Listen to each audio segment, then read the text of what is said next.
Cayetana, muy buenos días. ¿Estás bien?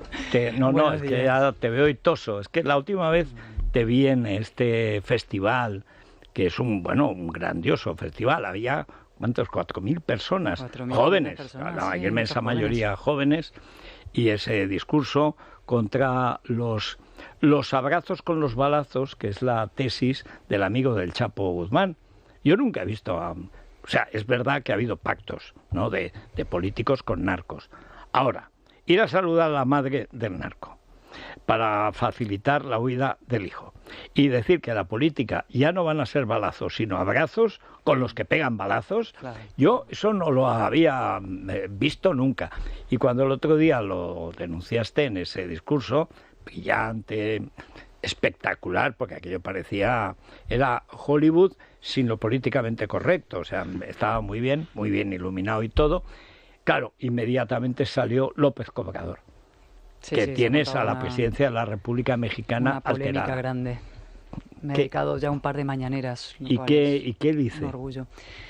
No, como siempre son ataques ad hominem, no hay respuesta a las ideas que yo planteaba ahí. Era un llamamiento a los jóvenes mexicanos a defender su democracia, a implicarse en la política y a exigir a sus gobiernos mano dura con el crimen, porque los primeros perjudicados, destruidos por esa política de abrazos a los que dan balazos, es la juventud. Sí. Miles de mexicanos están muriendo y matando, miles de mexicanos están viendo sus vidas truncadas en los cementerios, o como decía yo ahí, en los sórdidos pliegues de Lampa, y entonces son los propios ciudadanos los que tienen que rebelarse frente a esa situación y exigir democracia, Estado de Derecho, ley y seguridad. Me recordó mucho el discurso reciente de Patricia Bullrich, su amiga, en Rosario, junto con Petri, el ministro de Defensa, también la alocución que hizo a la vez en televisión Milei, porque claro, una cosa es ser libertario en la universidad, pero cuando llegas al poder, si eres una persona decente, necesitas un Estado liberal. Y a veces hay que reconstruirlo. Es que algunos estados están siendo literalmente tomados. Ha sido comidos por el narco. Exacto. Corroído por el narcotráfico, el crimen organizado, con la complacencia, cuando no la complicidad de quienes deberían protegerlo. Y hay elecciones el 2 de junio, son absolutamente cruciales para América Latina al completo, y es fundamental que una alternativa democrática prospere, y eso necesita una movilización ciudadana. O sea, la líder está haciendo una tarea hercúlea, pero tampoco podemos exigirle heroísmos más allá de lo que se pueda, ¿no? La gente también se tiene que implicar, los empresarios se tienen que implicar en trabajar y fortalecer una alternativa democrática, y luego los propios ciudadanos, no resignarse y movilizarse, movilización y militancia democrática, como aquí. El país europeo que va camino de narcoestado es España. Va a ser pronto la boda del narco, como ya llaman, a la de Garzón con Dolores Delgado, en 2 superfincas, 14.000 mariachis, vendrán con Kalashnikov. A lo mejor está el hijo del Chapo invitado, porque es el abogado del Cártel de los Soles, la mayor organización que distribuye la heroína en todo el mundo. Pero ayer se votó la ley de amnistía, y ayer asistimos a lo que para mí es la otra cara, pero de la misma moneda, que es una política ya dictatorial por parte de Sánchez, que es el quinto linchamiento de Ayuso a cuenta de un familiar. ¿Cómo se vivió en el Congreso? Incluso la ovación que se dedicó a sí mismo. Yo creí que ya con aplaudirse de palabra había cumplido Bolaños, pero ovacionarse ya me pareció demasiado. Yo lo miraba ayer y al acabar la conclusión era eso, una ovación a la corrupción, ¿no? Ayer traidores y golpistas aplaudiendo una transacción corrupta sin precedentes. La mayor transacción corrupta que se ha hecho en la historia democrática española es la ley de amnistía, ¿no? Y no solamente en España, sino que esto no tiene precedentes en ningún sitio. Bolaños repite que existen precedentes, eso es una falsedad más de una enorme trola que he montado, ¿no? Nunca en ninguna democracia del mundo unos políticos habían borrado los delitos de otros políticos para comprar el poder. Eso significa comprar la capacidad de manejar unos 450.000 millones de euros, que son los presupuestos generales del Estado. Cifra que te permite hacer cantidad de cosas, también entre ellas colocar un Coldo por aquí, colocar un Tesanos por ahí, y que Europa pues se reúna con Begoña, es decir, el enorme poder que te da el Estado. Y eso es lo que vimos ayer, una transacción corrupta, una victoria del golpe frente al Estado, una legislatura que nació corrupta y que ahora se está pudriendo, es verdad, a toda velocidad. Y, por tanto, a partir de ahí podemos comentar algunos elementos de la casquería que se vio ayer, si quieres, o ir al fondo del asunto, que es el propio proceso. De la casquería, por llamarla de alguna manera, la enorme cobardía del presidente de gobierno, que no tiene el cuajo de sentarse a lo largo de ese debate, aunque él no tomara la palabra, a escuchar lo que los portavoces de los distintos grupos pudieran decir, sino que llega en el último instante, como un galán de tranvía, pero un poco ya averiado, a votar, ¿no? Luego la escena de Junqueras en la tribuna, yo lo miraba y digo, esto es como si estuviera aquí Tejero celebrando su amnistía, o incluso peor, desde la tribuna de diputados, aplaudiéndose a sí mismo. No quería romper España. Claro, la ruptura. Y en tercer lugar, ese discurso absolutamente falsario, a grito limpio de Pachi López, donde dicen unas cosas que tienen interés, ¿no? Él decía, es que nosotros heredamos un conflicto político, una enorme crisis. Es que, decía, ustedes les hicieron 2 referéndums, ¿no? Y yo digo, sí, efectivamente nos hicieron, no al PP, se lo hicieron a España, los 2 referéndums. Lo que nos preocupa es que ustedes nos hagan el tercero. Porque es ahí donde estamos, ¿no? Es un proceso de mutación constitucional que está en marcha. El sherpa de la mutación constitucional es Rodríguez Zapatero, como no el amigo de todos esos grupos antidemocráticos. ¿Viste la foto en Santa Cruz, Bolivia, con el narcopresidente Arce de Bolivia, que en su tuit dice, la hermana Delcy Rodríguez, que además posa de medio perfil, está todos de frente, pero ya se pone de medio perfil, con lo cual es peor. Pero bueno, ahí está, la hermana y los hermanos del Grupo de Puebla, y ahí está Rodríguez Zapatero en mitad de la foto. Sí, y hay gente que todavía dice, eso del Grupo de Puebla, como lo del Yunque, son cosas suyas, cosas mías. Vamos, hoy ya me voy a poner a escribir. Bueno, es la Narcominter. Ha nacido la Narcominter. Sí, sí, y fotos también que alguien publicó de él yendo a Suiza justo en estas fechas, ¿no? Y han reconocido... No está en Pekín. Y que es uno de los negociadores y el principal, digamos, mediador, ¿no? en esta operación. Exacto. Y la última gran mentira y falacia es esto de que ahora hay un tiempo de paz, por fin, de reparación y de restauración y de reencuentro, ¿no?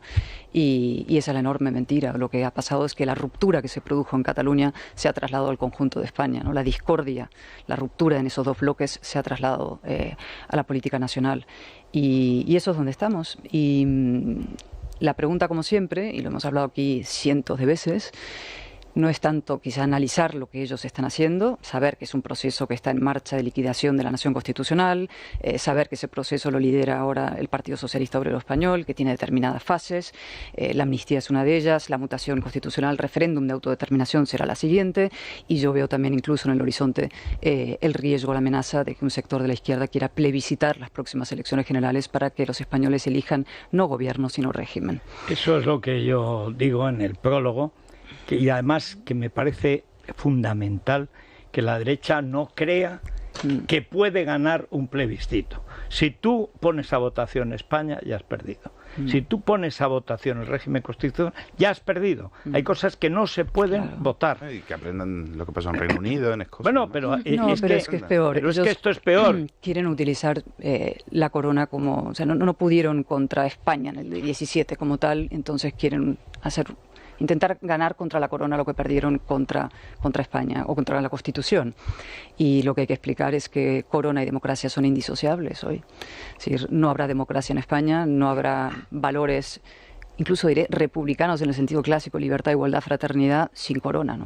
Entonces yo creo que eso está en el fondo y esa es una bala que está manteniendo, una bala de plata que la guarda. Necesariamente y otra cosa más, Sánchez. ojo, el otro día leí, creo que en Voz Populi, una cosa que se me pusieron los pelos de punta, que estaban pensando, el entorno de Sánchez, esta especie de globo sonda que sueltan, reformar la ley electoral para quitar escaños al PP y Vox. Sí, pero no la reforman para subir el umbral de escaños de los separatistas, que haría esto mucho más. Y quitar en las provincias donde evidentemente ellos tienen peores resultados, y eso es un papel que publicamos en Voz Populi, y es cierto que están trabajándose en Ferraz. Es que esta historia no es una broma. Pero es que todos son variables para el golpe definitivo.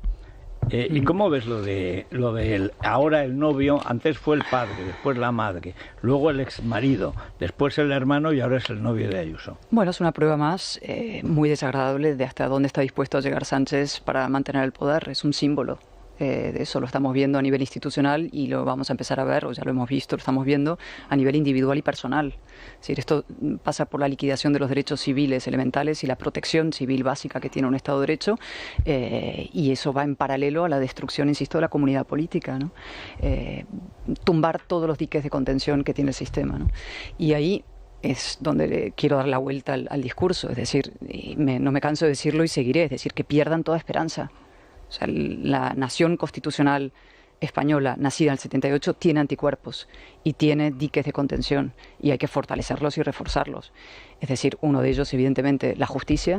La justicia está actuando. El otro día 5.500 jueces se movilizaron, se manifestaron contra la amnistía y en defensa del Estado de Derecho. Tiene la oposición, evidentemente, la oposición parlamentaria y política, de la que podemos hablar luego, y tiene la calle, ¿no? Y dentro de la oposición, la política, tiene figuras importantísimas. Isabel Díaz Ayuso es una de ellas.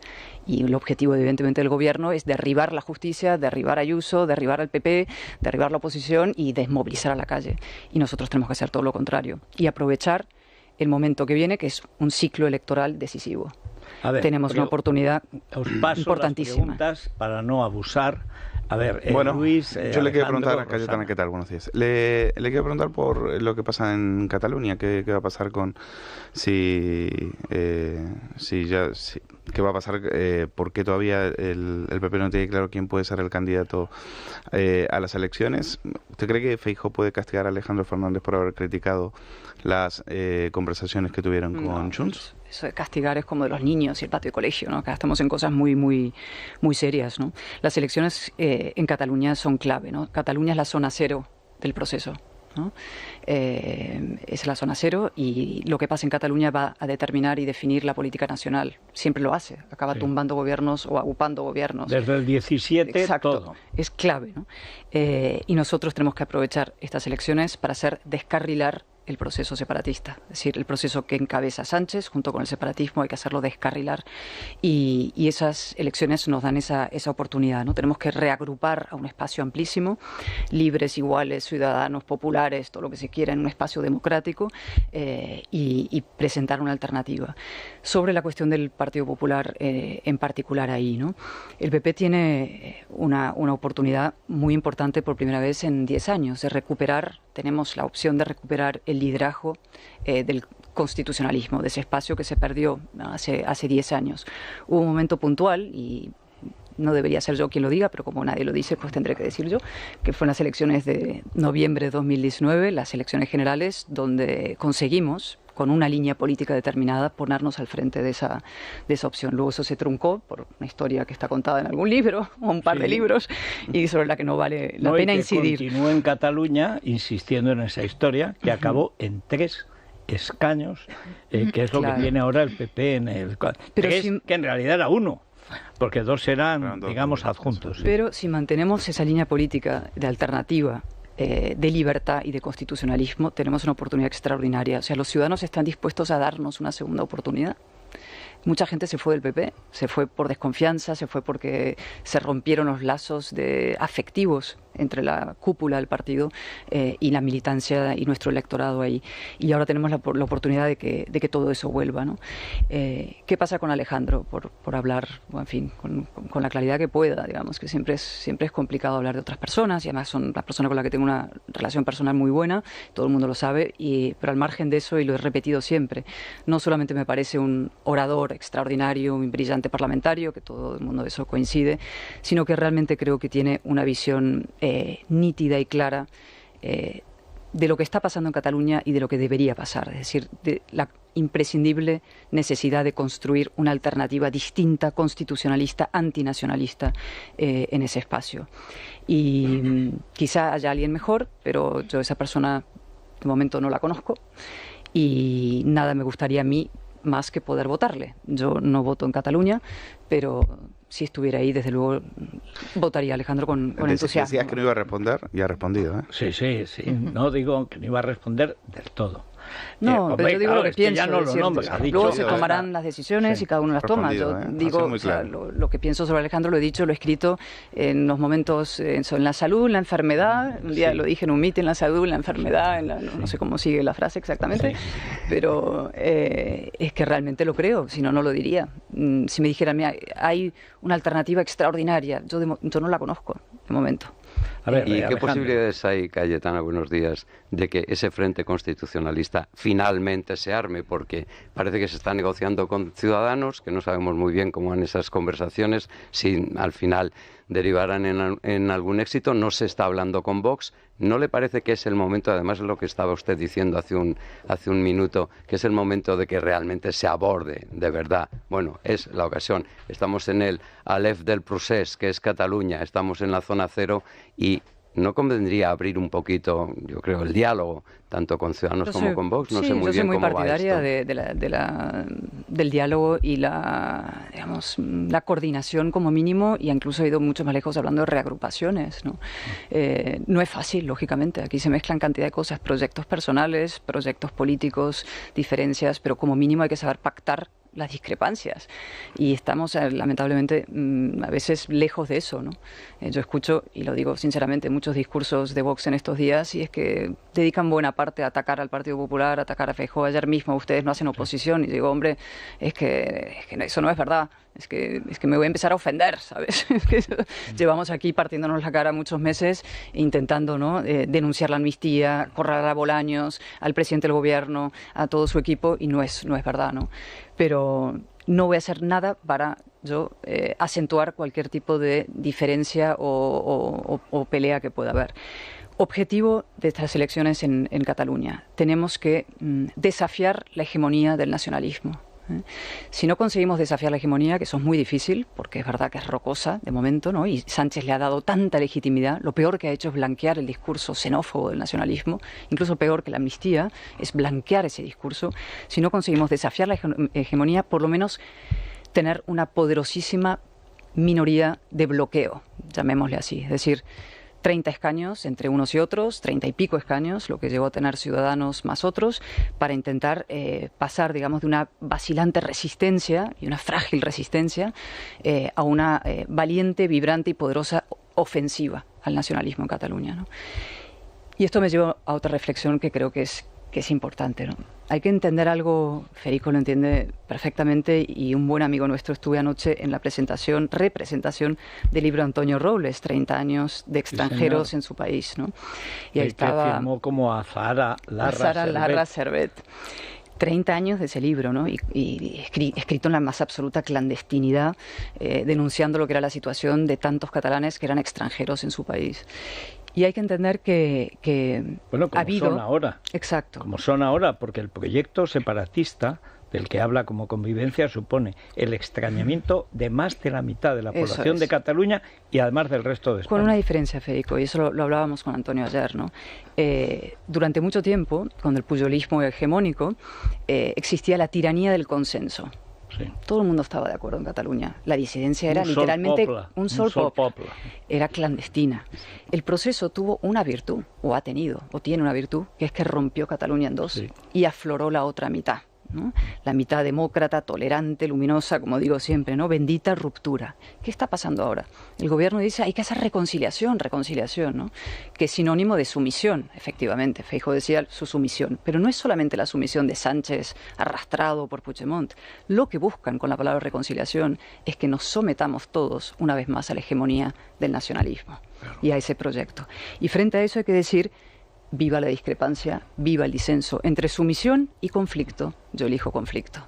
Y tenemos que agrupar a esa otra mitad, a ese otro bloque, reconocer que existe otra mitad, ponernos al frente de esa mitad, poner en marcha una alternativa que no se ha ensayado nunca en Cataluña. En el País Vasco sí, porque nos mataban.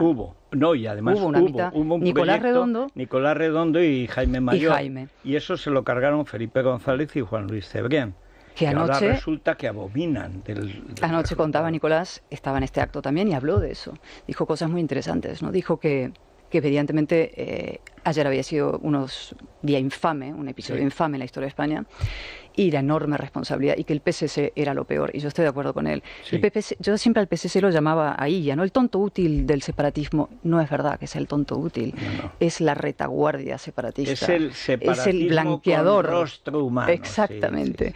Es el cripto nacionalista, sí, o sea, son separatistas, pero se blanquean diciéndose de izquierdas. Son separatistas a largo plazo, es decir, son los que te dicen, pero será despacio. O sea, vamos a Indoloro. Indoloro, y además van a pagar ellos, o sea, tranquilo. Y con tu conciencia tranquila, porque estás en el diálogo. No, y los equidistantes exquisitos, no va a haber les gustará. desperfectos, no va a haber muertos, se hará poco a poco, etcétera, ¿no? Yo quiero volver a Puebla, a la intervención en Puebla. Hablabas del oficio del político como el más devaluado, Puebla, de la política, de Los Ángeles, recordó de la ayer, política contemporánea como un plato de televisión. No sé si en tu grupo, porque es de lo que puedes hablar al final, estás viendo en ese grupo renovado que algo está cambiando, si es que algo ha cambiado en la manera de hacer política y de exponerse. Y respecto a esa política como plato de televisión, me gustaría saber tu opinión sobre las comisiones de investigación, en concreto sobre la que se va a desarrollar en el Congreso y también en el Senado, y si tú serías partidaria o estás entre el grupo de partidarios dentro del PP de llamar a Begoña Gómez. Sí, yo creo que ella tiene que dar explicaciones clarísimas. En todos lados, es decir, yo no lo entiendo que no. Para empezar, ya, en fin, he visto algunos vídeos suyos absolutamente insólitos, que esta señora se dedique a lo que dice que se dedica, experta en captación de fondos europeos, pero ¿esto qué es? ¿Cómo que la señora del presidente de gobierno es experta en captación de fondos europeos? Esto es lo explícito y lo que se sabe. Luego está lo que no se sabe. Y todas sus reuniones, sus encuentros con compañías aéreas, los viajes a Dominicana, yo sí quiero saber a qué se ha dedicado. Honestamente, lo digo. ¿Por el riesgo de convertir la comisión en un plato de televisión, como tú denunciabas? Todo es un plato de televisión. El Congreso es un plato de televisión hoy en día. Lo que tenemos que hacer es que se trabaje ahí con rigor, con valor, con verdad, incluso con belleza, si se pudiera. Es decir, que las palabras se cuidaran, que los hechos se protegieran. Eso es lo que está pasando. Se ha convertido en un vertedero, porque las intervenciones ya son como la de Pachi López ayer, a grito limpio, sin cuidar, sin un mínimo respeto a los hechos, a la verdad y a la palabra, ¿no? Entonces, se pueden hacer cosas muy, digamos, espectaculares en el sentido de investigaciones profundas o lo que fuera, pero si se hacen con rigor. Mira, hay otras 3 comisiones que están en marcha. Yo lamentablemente tengo que estar en una de ellas, que es la Comisión de Investigación del Pegasus y toda esta historia. Y hay 3, otra sobre Cambrils, que son exigencias del separatismo en el pacto que hicieron con Junts. Cambrils, es decir, estudiar y analizar si el CNI o el Estado español mandó matar a turistas en las Ramblas. Sí. O sea, a eso se va a dedicar una comisión, por el delirium tremens del nacionalismo, por un fanatismo completamente delirante, ¿no? Otra de ellas, la llamada Operación Cataluña, que nosotros lo que decimos es la Operación Cataluña, es el proceso contra los derechos civiles y democráticos españoles. Y la otra, la de Pegasus, que es un enorme bulo que se montó el nacionalismo de que el Estado español estaba espiando a nacionalistas por el hecho de serlo, y no a los golpistas por el hecho de estar cometiendo un delito, ¿no? Es decir, en esas comisiones, pues vienen esas comisiones, vamos a aprovechar para desmontar la operación de deslegitimación del Estado en la que participa no solamente el separatismo, sino el nacionalismo, sino el socialismo, perdona. A ver, hay muchas preguntas, habrá muchísimas, sí. ¿Qué tal, Cayetana? Muy buenos días. Hemos recibido muchas preguntas para usted. También felicitaciones por haberse convertido en el azote del Partido Socialista. Confían en su criterio, así que además de preguntas relacionadas con lo que ocurrió ayer acerca de la amnistía, hay otros muchos asuntos, sobre todo referidos al futuro que nos espera a partir de ahora, tras la aprobación de esta norma, y los planes también de futuro de su partido, del Partido Popular. Concretamos a la vuelta de la pausa. Es la mañana. Es radio. Bueno, vamos con esas preguntas. Tengo verdadera curiosidad. Bueno, pues hay muchas, además, lo comentábamos hace unos instantes, Cayetana. ¿Qué pasará con la aprobación de la ley de la amnistía? ¿Cuáles son los pasos que va a dar el PP respecto a la renovación del CGPJ? A la vista de los acontecimientos, sobre todo, muchas preguntas y también alguna petición personal sobre las elecciones en Cataluña, y es inevitable también los casos de corrupción. El caso de corrupción del Partido Socialista. ¿Va el Partido Popular a hacer algo más? Confíe usted que si ganamos, pero que ganemos en las elecciones europeas, todo irá más rápido para ayudar a España en estas leyes que se han saltado. Que si ahora es el momento de que el Partido Popular y Esteban González Pons no negocie con Bolaños la renovación del Consejo General del Poder Judicial, porque con el PSOE no se puede ir a ningún sitio. ni siquiera coger una herencia. Cayetana, que si cree que el Partido Popular tiene candidato para superar los 18 diputados que tenemos de tope en Cataluña. Señora Cayetana, nos haría muchísima falta, aquí en Barcelona, en Cataluña en general, pero bueno, nos haría muchísima falta que se presentara aquí en las elecciones. ¿Qué opinión tiene al respecto Cayetana sobre la supuesta negociación del PP y Ciudadanos en Cataluña? Muchas gracias. Y a por todas, Cayetana. Me alegro de que haya vuelto a la primera línea política, Cayetana. ¿Cómo es posible que después de lo que estamos sabiendo del caso Koldo, que afecta a tantos ministros y señora del presidente, luego acabe todo en nada cuando deberían sentarse todos en el banquillo para ser juzgados? Si alguien del PP le va a preguntar a la agencia tributaria por qué el señor Aldama lleva desde 2015 sin hacer la declaración del IRPF. Quisiera saber cuándo se va a presentar como parte en el proceso de Koldo el PP para pedir medidas cautelares y prisión incondicional para los detenidos que no están aforados, porque todavía están en la calle Aldama y Koldo. Aldama y Cueto, porque el factor Begoña tiene dos vectores, como dicen ahora los cursis, dos vectores. Lo aclaro para tu amiga, mi paisana Pilarín, vectores con V. Porque es que, vamos, el otro día yo notaba que como te dieron pocos minutos, la ametralladora de argumentos, yo veía a mi paisana que hacía así. No está entendiendo los objetivos. Entonces se le veía sufrir porque hay una mala formación desde la educación primaria, pues es que se nota, no lo entiendes. Pero hay los dos vectores del factor Begoña, que es Sánchez. O sea, nadie recibe a Begoña para recibir clases, ni influencias, ni tal. Es Sánchez. De hecho, todos los negocios de Begoña, todas las reuniones, todas las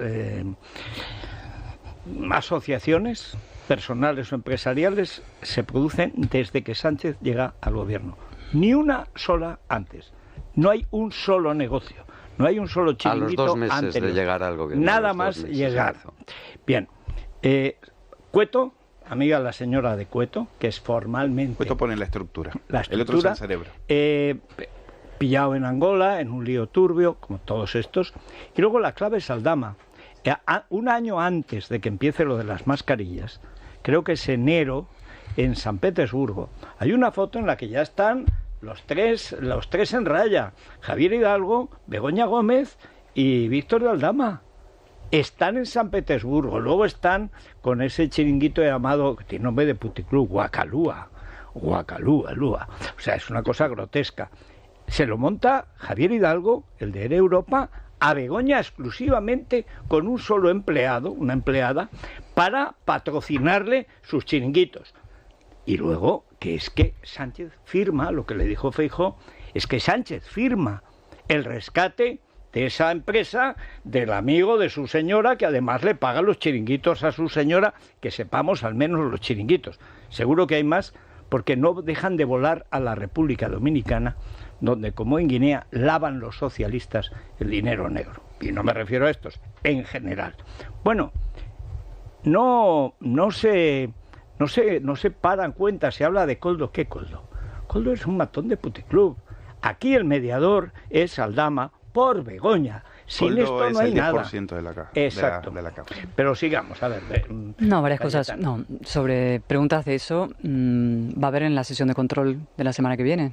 Yo invito a todo el mundo a que siga las sesiones de control, porque, entre otras cosas, en fin, a veces no resultan particularmente edificantes porque se ha roto la conversación, es decir, uno hace una pregunta y el otro ni siquiera contesta. O sea, hablabas de Pilar Alegría, o sea, las respuestas son puramente ad hominem. Es que usted no sé qué, se reconcilió, no se reconcilió, es una cosa parvularia y ad hominem, ¿no? No hay posibilidad de entablar una conversación adulta y seria con el interlocutor del otro lado. No hay interlocutores, ¿no? Y la consigna que tienen de manual es atacar personalmente a cada uno de los dirigentes del PP que hace preguntas, ¿no? No hay más. La peor de todas en ese caso fue la de Sánchez, que fue de una vileza ya como desatada, ¿no? Es alguien que está en un proceso casi de desquiciamiento, debo decir. Pero bueno, la sesión de control la semana que viene, además va a haber preguntas relacionadas con todo esto. Yo creo que va a tener interés, ¿no? Y luego la comisión, lo que pueda salir de ahí. A mí me pasa lo mismo. Yo también tengo cantidad de dudas que quiero dilucidar, y eso también será trabajo de los periodistas y trabajo de los jueces, sobre todo, ¿no? Los investigadores de estos casos, que son los que van a tener que tirar, ¿no? Que, por cierto, todavía no entiendo porque el señor juez de la Audiencia Nacional, alguien que no está aforado, como es el caso de Begoña Gómez, lo ha llamado a declarar. O sea, que alguien me explique por qué el juez es Ismael Moreno, que lleva toda la vida allí, que se va a jubilar pronto, que no es un hombre ambicioso, pues hombre, no corona su tarea haciendo un trabajo completo. De todas formas, fijaos que Begoña Gómez el próximo miércoles, precisamente, el día de la sesión de control, tiene un acto porque ella es también experta en captación de fondos para los hospitales y demás. Hay un acto, una mesa redonda de la UCM, de donde ella es la directora del máster class o cátedra. Es fantástico porque los alumnos tienen el título que ella no tiene. Se va a dar una charla sobre captación de fondos para hospitales, en este caso, y Begoña Gómez se va a presentar en Caixa Forum, se celebra en esa mesa. ¿Habéis oído alguna vez los vídeos donde ella explica lo que hace? Parece una parodia. Pero da la sensación es paródico, pero por lo menos de la jerga. Pero por lo menos en pleno... A veces, falta Carlos Latre para que haga la parodia. En pleno caso... desaparece, ¿no?, del panorama. Sí. Quédate en Moncloa, no aparezcas, ¿no? Ella está convocada. Ella no tiene ningún escrúpulo. Es muy Sánchez eso también, ella es doña indiscreta, va dejando un rastro por donde pasa, porque está segura de que ella es él. Si ella fuera ella, si el negocio fuera suyo, se escondería, pero es que no es suyo. Yo creo que Sánchez ha ido creyendo también su leyenda de invulnerabilidad y de impunidad, ¿no? Es decir, eso que yo decía siempre, los andares del galán de tranvía, ¿no? Él entra sobrado, pero yo creo que eso empieza a desmoronarse, ¿no? Y se le empieza a ver el rostro del fracaso y del final. Y va a ser un final feo para él. Estoy segura.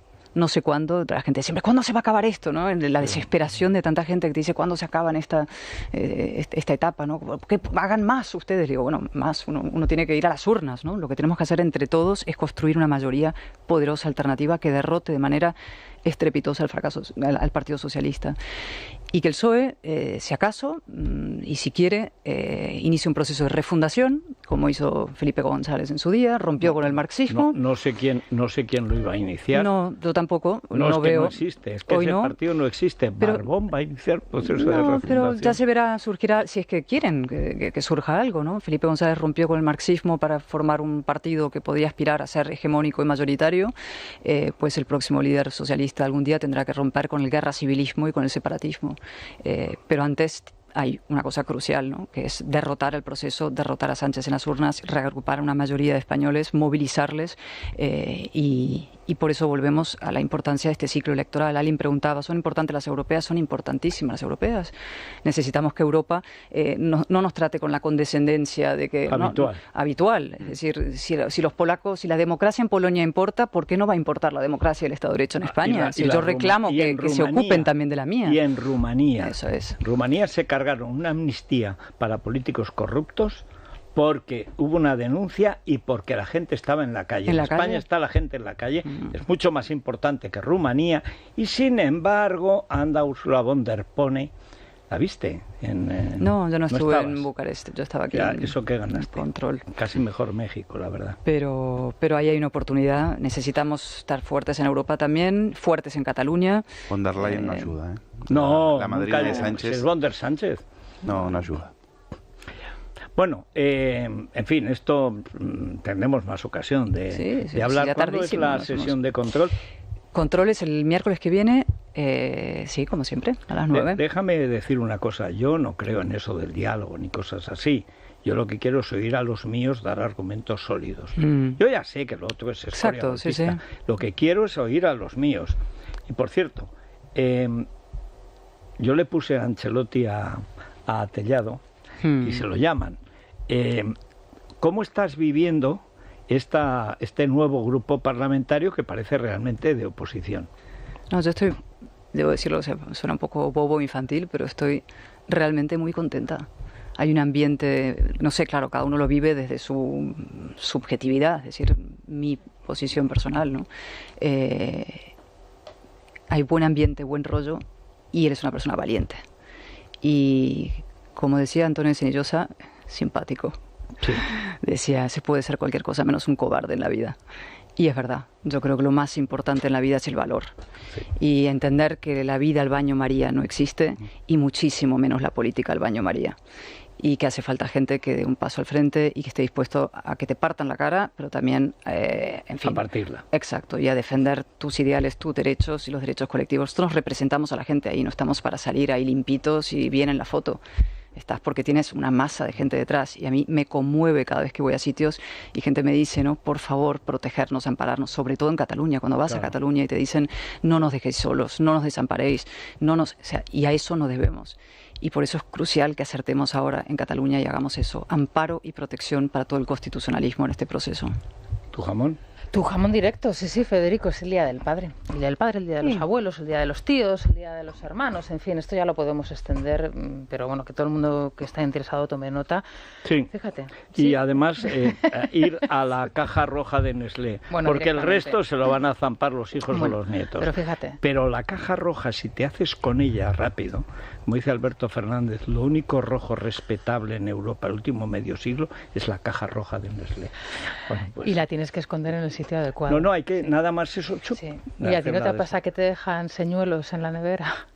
Con la caja roja, que te vuelven a montar el bombón y vas a cogerlo y no hay nada. ¿Sabes lo que hice yo? Nueva moda en mi casa.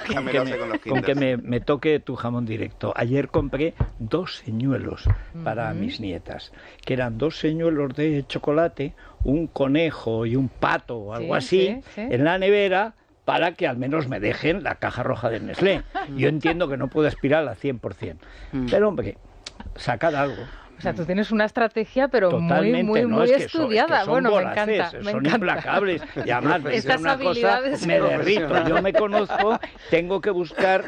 Eres un profesional chocolatero, claro que sí. Bueno, traes estuches... Siendo el último para... Bueno, al menos hay uno. Si no es, como dicen, si no es el papelito... No voy a desvelar el nombre de la persona, pero tú la conoces perfectamente. Cuando estábamos en la COPE, había una persona que trabajaba en tu equipo que era experta en reconstruir, una vez que ya se los había zampado, los bombones de Ferrero Rocher. Y teníamos un contertulio que tú conoces perfectamente, que le encantaban los bombones de Ferrero Rocher, y cada vez que iba, en vez de llegar y saludar, dar los buenos días, pues atacaba directamente. Bueno, y claro, cuando se encontraba con el papelito y no había bombón dentro, lo pagaba España. O sea, bueno, luego te digo quiénes eran, si no te acuerdas. Bueno, vamos a dar el teléfono de tujamondirecto.com, Federico, 984 1028, 984 1028, y aquí de todo: el jamón ibérico, la paleta ibérica, la cuña de queso, la botella de medio litro de aceite, la botella de medio litro de vino de Rioja, y los iberitos, los pequeñitos para el desayuno, y los bombones, por supuesto, la caja roja de Nestlé. Ya no lo digas más, la caja roja. Ya. Bueno, a ver, en el Corte Inglés, Naya. Bueno, pues para lucir en Semana Santa, en el Corte Inglés nos proponen ofertas como estas. Por ejemplo, para hombre, una selección de artículos de punto, camisería y pantalón de Dustin, uno por 39,95, 2,70. Mono de mujer con cinturón de carey de la marca Woman, el Corte Inglés, 79,99. Para niños, camiseta de niña de manga larga, corta también, con volante, de la marca Gap, 24,95. Camiseta de niño Polo Beer de Polo Ralph Lauren, desde 49 euros. Y además te lo llevan a casa en 2 horas con la tarifa plana. Hay que bajarse la aplicación, que en ella vamos a encontrar absolutamente todo. Del 14 al 21 de marzo, adelántate las vacaciones de Semana Santa en el Corte Inglés. Pues ya está. Muchas gracias, Cayetana. Vamos a ver qué ha pasado últimamente, que pasan cosas tremendas, y después en la Crónica Rosa no dejan de producirse acontecimientos luctuosos en los Windsor. Bueno. Y es que fue desde que murió Sir John Eliot, aquello no es lo que era. Fascinante. Sí. Aquello no es lo que era. ¿Qué de cosas se están pasando? ¿Cómo va a acabar aquello? Es que es una cosa... Hay ya brujería, santería... En fin, el rey que tiene un cáncer dice no identificado. ¿Cómo no se va a identificar un cáncer? Con un médico homeópata. No, vamos a ver cosas. Le pega. Bueno, una pausa. Es la mañana de Federico, con Federico Jiménez Los Santos.